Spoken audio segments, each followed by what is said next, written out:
প্রিয় জব প্রত্যাশী ভাই বোনেরা, সবাইকে আমাদের আজকে এডিটোরিয়ালে স্বাগত। আজকে আমরা যে এডিটোরিয়ালটা পড়বো সেটা হেডলাইনটা কি বলছে, don't allow criminals two milk the banking sector. মানে এই যে ব্যাংকিং খাত আছে, এই ব্যাংকিং খাতে অপরাধীদের দুধ খেতে দিয়েন না, জিনিসটা এরকম বুঝাইছে। এটা হচ্ছে আক্ষরিক দিক দিয়ে বুঝাইছে, কিন্তু বস্তুগত দিক দিয়ে মিনিংটা এরকম যে ব্যাংকিং খাতে যারা ক্রিমিনাল আছে, অপরাধী, ঠিক আছে, তাদেরকে যাতে অপরাধ করতে আর না দেওয়া হয়, এই ধরনের মিনিংটা বুঝাইছে এখানে মিল দেওয়া হয়েছে। তো এটা আমরা ভিতরের এডিটোরিয়ালটা পড়লেই বুঝতে পারবো। আচ্ছা, এরপরে দেখেন সাব এডিটোরিয়ালটা কি দিছে, সাব হেডিংটা কি দিছে, বলছে authorities must take stern action. Stern action খুবই একটা গুরুত্বপূর্ণ শব্দ। স্টার্ন অ্যাকশন মানে হচ্ছে কঠোর পদক্ষেপ, ঠিক আছে, to stop scams and frauds. ঠিক আছে, এই স্ক্যামস এন্ড ফ্রডস এই জিনিসটা জানা লাগবে। তো স্ক্যামস এন্ড ফ্রডস মানে হচ্ছে জালিয়াতি এবং কেলেঙ্কারি। ঠিক আছে, তাহলে এই জালিয়াতি এবং কেলেঙ্কারি রোধে, ঠিক আছে, এই কর্তৃপক্ষের কঠোর পদক্ষেপ, ঠিক আছে, কঠোর পদক্ষেপ নেওয়া উচিত। ঠিক আছে, তাহলে কিভাবে বলতে পারেন যে জালিয়াতি এবং কেলেঙ্কারি প্রতিরোধে কর্তৃপক্ষের কঠোর ব্যবস্থা নেওয়া উচিত। আশা করি বুঝতে পারছি। এরপরে দেখেন আপনাদের জন্য কিছু আমরা কঠিন ওয়ার্ড এখানে আমরা বের করে রেখেছি। দেখেন এখানে কি বলছে, the court observation comes on the hills of the exposure of another scam in which a farm named SB Exim. আচ্ছা, এখানে কমা দিয়ে দেখেন একটা দিচ্ছে, আবার কমা দিয়ে আরেকটা দিচ্ছে। তা আপাতত আমরা কমার আগেরটাই বুঝি। তাহলে এখানে কি বলছে, দ্য কোর্ট, এখানে মেইন জিনিস কি যে দ্য কোর্ট অবজারভেশন মানে যে আদালতের যে পর্যবেক্ষণ, ঠিক আছে, ওই পর্যবেক্ষণের কথা বলছি। আদালতের পর্যবেক্ষণটা কি, কামস অন দ্য হিল মানে হচ্ছে, হিল মানে হচ্ছে পা, এইখানে বুঝেছে কামস অন দ্য হিল মানে হচ্ছে এটার পরে আসে, মানে কামস আফটার বুঝেছে। কামস অন দ্য হিল মানে কি, কামস আফটার।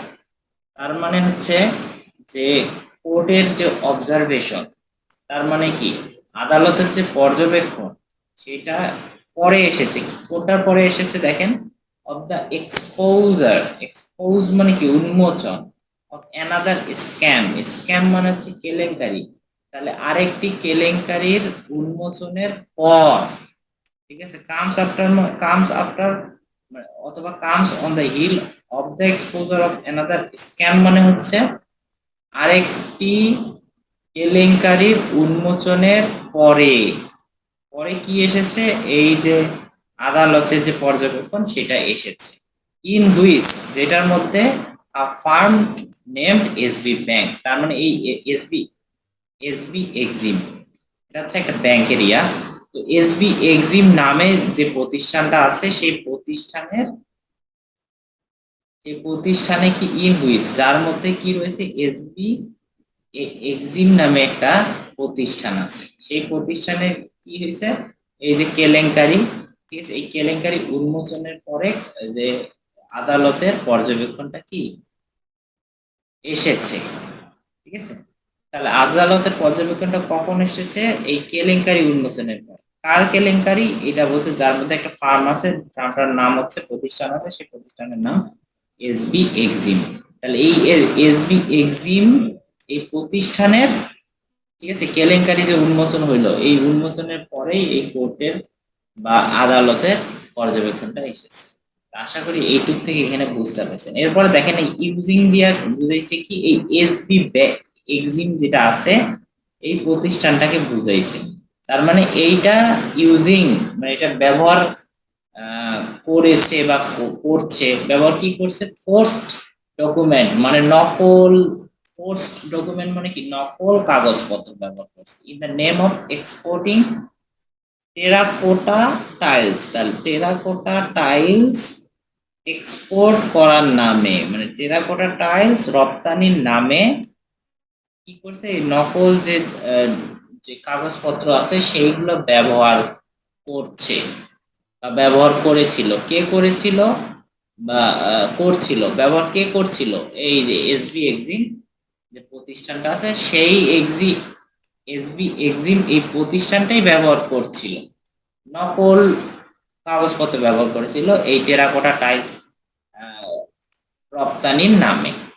ঠিক আছে, আশা করি এটা বুঝতে পেরেছেন। তাহলে এখানে মেইন জিনিস হচ্ছে ইউজিং, কে ব্যবহার করছিল এই এসবি এক্সিম, এই যে প্রতিষ্ঠানটা আছে এই প্রতিষ্ঠানটা ব্যবহার করছে। তাহলে এই এসবি এক্সিম দিয়ে বুঝেছে এখানে ইউজিং। এরপরে দেখেন এই কমা দিয়ে বলছে, দেখেন এলিসলি সুইন্ডেলড। আচ্ছা, সুইন্ডেল মানে হচ্ছে প্রতারণা করা, আর এলিসলি মানে কি, মানে এটা অভিযোগ করা হয়েছে এরকম টাইপের বুঝেছে। তাহলে এটা মেইন জিনিস হচ্ছে এই এসবি এক্সিম, এখানে কমা আছে দেখেন, এই ব্যাংকটাই কি সুইন্ডেলড, মানে এই যে প্রতিষ্ঠানটা আছে এই প্রতিষ্ঠানটাই প্রতারণা করেছিল। ঠিক আছে, কি প্রতারণা করেছিল? এই যে টাকা এত ক্রোড়, মানে হচ্ছে 200 কোটি টাকা প্রতারণা করেছিল কে?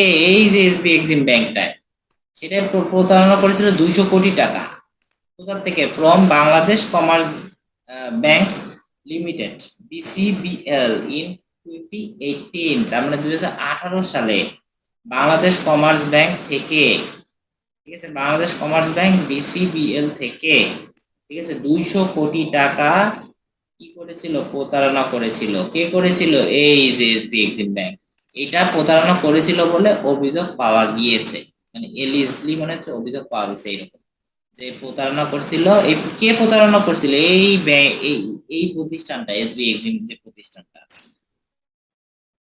ঠিক আছে, আশা করি বুঝতে পেরেছেন এই কমার মানেটা কি, এই কমার মানেটা কি। তাহলে এই কমা দিয়ে বুঝাইছে এই ইউজিংটা কে ইউজিং, এই যে সাবজেক্ট হচ্ছে এসবি এক্সিম প্রতিষ্ঠানটা। আবার এই কমা দিয়ে সুইন্ডেল মানে কে প্রতারণা করছে? এই এসবি এক্সিম। এই মানেগুলো যদি বুঝেন তাহলে আর কোনো সমস্যা হবে না। আমাদের মেইন উদ্দেশ্য হচ্ছে ডেইলি স্টারে প্যাটার্নটাকে বোঝা। প্যাটার্নটাই যদি আপনি ধরতে পারেন তাহলে আপনি বড় বড় সেন্টেন্সকে ভাঙতে পারবেন এবং ছোট সেন্টেন্সকে ইজিলি বড় করতে পারবেন। ঠিক আছে, দেখেন এই এক এসবি এক্সিম এই প্রতিষ্ঠান সম্বন্ধে কত কিছু বলে দিল। এই কমা দিয়ে একটা লাইন বলে দিল যে এরা কি করছিল, নকল ডকুমেন্ট ব্যবহার করতেছিল, নকল কাগজপত্র ব্যবহার করতেছিল, এবং এরা কি করছিল? প্রতারণা করছিল, 200 কোটি টাকার প্রতারণা করছিল এই এসবি এক্সিম প্রতিষ্ঠান। ঠিক আছে, এইটা দিয়ে কত কিছু তথ্য দিল। এই ধরনের তথ্য আমাদের কি করতে হবে? বুঝতে হবে। তো এখানে বাংলাটা দিয়েছি, এই যে প্রথমটা। ঠিক আছে, এটা তো বললামই। এরপরে দেখেন, আচ্ছা এখানে আরেকটা কথা আছে যে এখানে বলছে যে এখানে একটা অভিযোগ আছে, এখানে আমরা এখানে ফুল স্টপ লিখে আরেক ভাবে লিখতে পারতাম। এখানে পর্যন্ত ফুল স্টপ দিলাম। ঠিক আছে, ফুল স্টপ দিয়ে লিখতে পারতাম যে এলিজলি, যেটা বলা আছে তার মানে অভিযোগ রয়েছে। দেয়ার আর এলিগেশনস, মানে অভিযোগ রয়েছে। কিসের অভিযোগ রয়েছে? অফ সুইন্ডেল, মানে প্রতারণার অভিযোগ রয়েছে, এত কোটি টাকার প্রতারণার অভিযোগ রয়েছে বাংলাদেশ কমার্স ব্যাংক থেকে। ঠিক আছে, এটাকে আমরা এইভাবে লিখতে পারলাম, যেখানে লিখছে এলিজলি সুইন্ডেল, মানে অভিযোগ রয়েছে, প্রতারণার অভিযোগ রয়েছে, সেটাকে আমরা লিখতে পারতাম যে দেয়ার আর এলিগেশনস অফ সুইন্ডেল, মানে প্রতারণার অভিযোগ রয়েছে কত টাকার? অফ এত টাকা, এত কোটি টাকা। ঠিক আছে, ফ্রম এই ব্যাংক। ঠিক আছে, এটাকে আপনারা এইভাবেও ভাঙতে পারবেন। ঠিক আছে, এটা আর কি একটা প্যারাফ্রেজ। আশা করি বুঝতে পারছেন। এর পরের সেন্টেন্সটা দেখেন, এখানে কি বলছে? আ কম্বিনেশন অফ ফ্যাক্টরস ইনক্লুডিং এইসব ফ্যাক্টর। কম্বিনেশন মানে কি? সমন্বয়, মানে বিষয়গুলোর সমন্বয়। কোন বিষয়গুলোর সমন্বয়? ইনক্লুডিং দিয়ে বুঝাইছে এইগুলো বিষয়ের সমন্বয়। দেখেন ভার্ব আছে কন্টিনিউ টু প্লে, প্লে মানে হচ্ছে জড়িত করা। ঠিক আছে, প্লেগ মানে কি? কোনো কিছু জর্জরিত করা। তার মানে কি? এটা কন্টিনিউ টু প্লেগ, মানে এটা জর্জরিত করেই যাচ্ছে। বা এটা প্লেগ মানে আমরা আগে পড়েছিলাম যে ইরিটেট করাও বলতে পারি, মানে জ্বালাতন করা বা মানে এই ধরনের সমস্যার সৃষ্টি করা, এই ধরনের অর্থ। ঠিক আছে, তাহলে এটাকে কিভাবে বলতে পারেন যে কন্টিনিউ টু প্লেগ, মানে হচ্ছে এটাকে হচ্ছে মানে এটাকে জ্বালাতন করে যাচ্ছে। ঠিক আছে, বা সমস্যার সৃষ্টি করে যাচ্ছে। এই যে ফ্যাক্টর গুলো আছে, এই যে বিষয়গুলোর যে সমন্বয় বা এই বিষয়গুলোর যে সমষ্টি, সেটা কি মানে জ্বালাতন করেই যাচ্ছে। ঠিক আছে, ইরিটেট করেই যাচ্ছে। ঠিক আছে, কিসে? কাকে ইরিটেট করতে করে যাচ্ছে? দ্য সেক্টর, মানে এই খাতকে।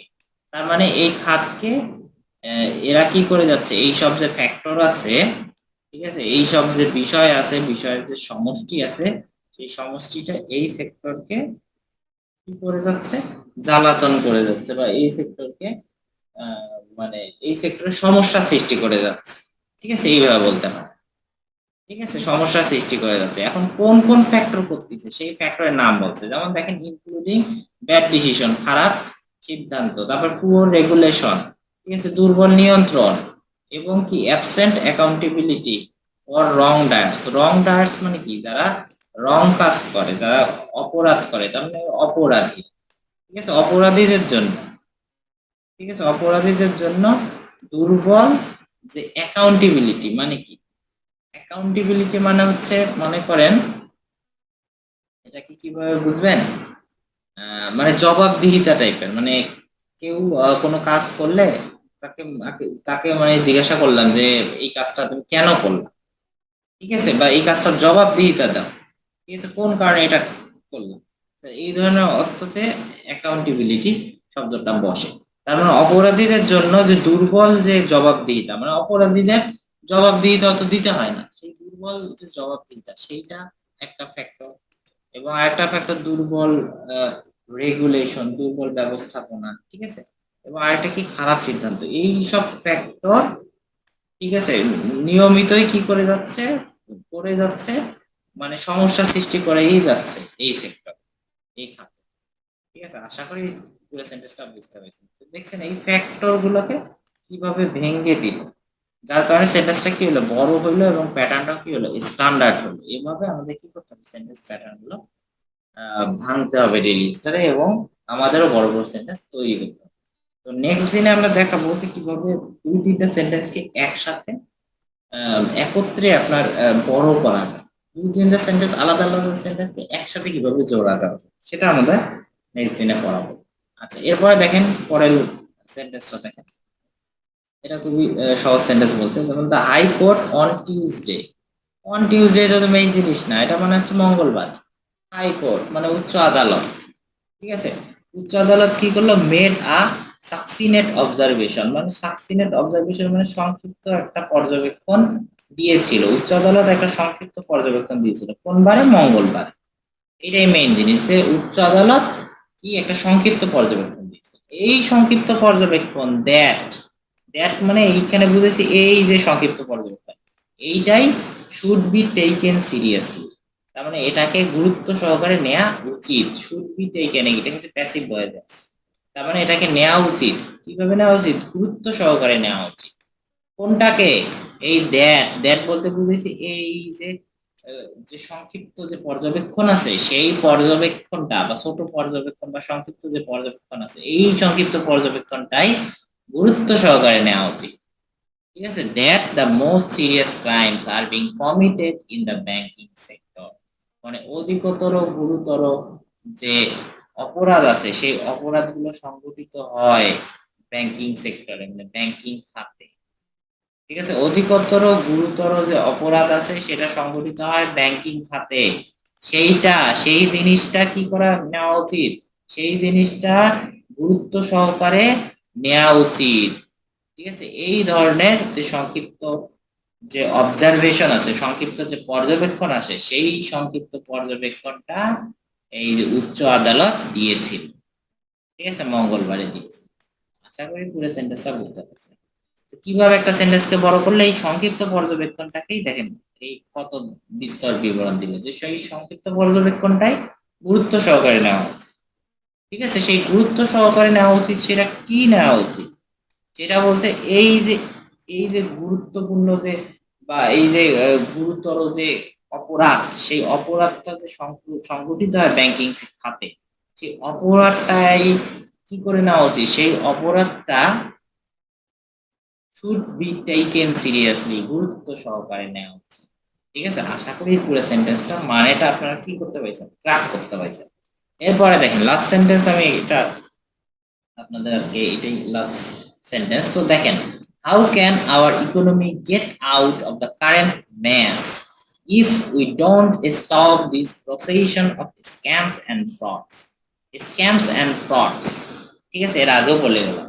ঠিক আছে, তার মানে এই যে মানে জালিয়াতি এবং যে অপরাধমূলক যে কর্মকাণ্ড, স্ক্যাম, ঠিক আছে, স্ক্যাম অ্যান্ড ফ্রড। ঠিক আছে, প্রসেশন মানে কি? প্রসেশন মানে হচ্ছে মিছিল। তাহলে কিসের মিছিল? এই যে এইসব জালিয়াতির যে মিছিল। ঠিক আছে, স্ক্যামস মানে এভাবে বলতে পারেন যে এইসব প্রতারণা এবং জালিয়াতির যে মিছিল। ঠিক আছে, সেই মিছিলটা কি যদি আমরা বন্ধ করতে না পারি, if we don't stop this procession, মানে এই ধরনের স্ক্যাম অপরাধমূলক যে কর্মকাণ্ড, ঠিক আছে, জালিয়াতি এবং প্রতারণা যদি আমরা কি করতে পারি, বন্ধ করতে না পারি, ঠিক আছে, তাহলে how can our economy get out of the current mess, মানে কিভাবে আমাদের এই যে অর্থনীতিটা, এই যে বর্তমান যে এই যে জগাখিচুড়ি অবস্থা, বর্তমান যে একটা খারাপ অবস্থা, বর্তমান যে একটা জগাখিচুড়ি অবস্থা, সেটা থেকে আমরা আমাদের অর্থনীতি কিভাবে বেরিয়ে আসতে পারে। ঠিক আছে, যদি আমরা এই অপরাধমূলক কর্মকাণ্ড, এই ধরনের স্ক্যাম এবং প্রতারণা এবং জালিয়াতি এই ধরনের, ঠিক আছে, যদি আমরা এই মিছিলগুলো, এই জালিয়াতি এবং প্রতারণা মিছিল যদি বন্ধ করতে না পারি, তাহলে আমাদের অর্থনীতি কিভাবে বর্তমানে যে জগাখিচুড়ি অবস্থা সেটা থেকে বের হয়ে আসতে পারে। ঠিক আছে, এটা কোশ্চেন, এটারও কঠিন সেন্টেন্স ছিল না। আশা করি বুঝতে পেরেছেন। তো আমাদের ভিডিওটা অবশ্যই ভালো লাগবে, লাইক শেয়ার এবং কমেন্ট করবেন। নেক্সটে আমরা পড়াবো কিভাবে দুই তিনটা সেন্টেন্স কিভাবে তো সবাই ভালো থাকবেন। তো আজকের মতো এখানে বিদায় নিচ্ছি।